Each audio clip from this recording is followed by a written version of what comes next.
ილიამ გადმოსცა არჩილის პირით, რომელიც სამოკლასკნელმა გამოიყენა კესოსთან საუბარში. იქიდან გამომდინარე, რომ ილია წერა-კითხვის გამავრცელებელი საზოგადოების ერთ-ერთი დამაარსებელი იყო, ამ სიმწვების მნიშვნელობა საკმაოდ დიდია.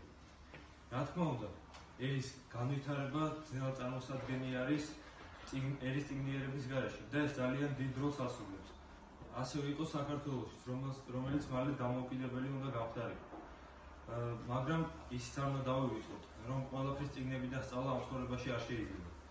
ავტორმა, ილია ჭავჭავაძემ ეს დაგვანახა თავში უეცარი ტკიპური ოთარაანთ ქვრივში, როდესაც განათლების სრულიად არ მქონე გიორგიმ არჩილს, რომელიც თავს იწონებდა თავის ვენახში ვაზის განლაგებით, მართებულად მიუთითა მის შეცდომაზე და გამოასწორებინა იგი ამ თვალსაზრისით.